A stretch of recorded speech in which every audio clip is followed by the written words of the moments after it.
अगर आपके कुंडली में बुध और शुक्र के साथ चंद्रमा की युति हो, यह आपके कुंडली में लग्न में चतुर्थ भाव, पंचम भाव, सप्तम भाव, नवम भाव और एकादश भाव में अगर ऐसा योग बन रहा हो तो हो सकता है कि आप जिनसे प्रेम कर रहे हो उनमें से किसी एक का विवाह हो गया हो। उसके बावजूद भी आप गुप्त रूप से वैवाहिक संबंध में जुड़ सकते हैं। यानी अगर लड़के के कुंडली में है तो उसका विवाह पहले हो गया हो, या लड़की के कुंडली में है तो उसका विवाह पहले हो गया हो, उसके बाद किसी और से प्रेम संबंध में आ गए हों और फिर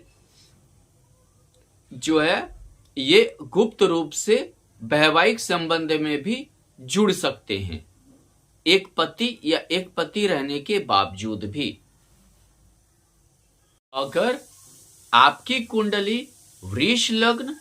मिथुन लग्न, तुला लग्न या कन्या लग्न की हो और आपका बुध और शुक्र या नहीं तो युति में या अलग अलग आपके कुंडली के लग्न, चतुर्थ भाव, पंचम भाव, सप्तम भाव, नवम भाव यानी भाग्य भाव या एकादश भाव में स्थित है, तो आपको आपके ऑफिस में आपके कलीग से अफेयर या समझिए विवाह के उपरांत भी प्रेम संबंध हो सकता है। यानी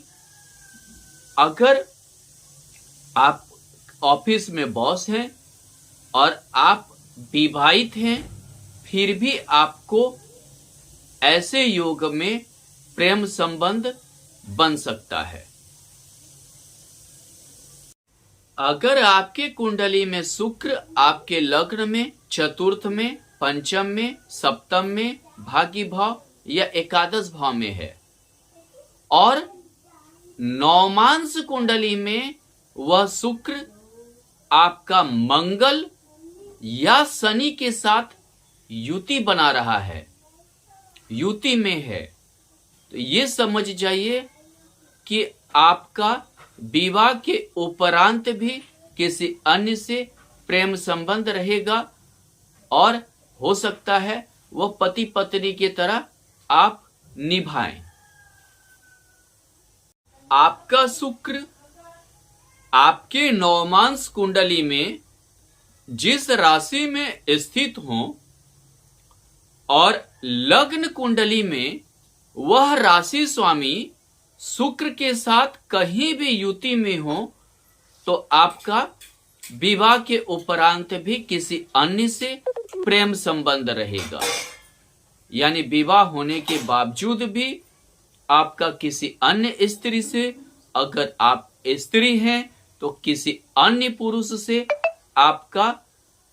अवैध संबंध या समझिए विवाह के उपरांत प्रेम संबंध लंबे समय तक रहेगा। आपके नवमांश कुंडली में अगर शुक्र मकर या कुंभ राशि का है और आपके लग्न कुंडली में शुक्र कहीं भी शनि के साथ युति या शनि से दृष्ट है, तो आपका विवाह के उपरांत भी किसी बड़े स्त्री से, किसी डिवोर्स स्त्री से या समझिए विडो स्त्री से प्रेम संबंध लंबे समय तक चलेगा, लंबे समय तक निरंतर और गुप्त रहेंगे।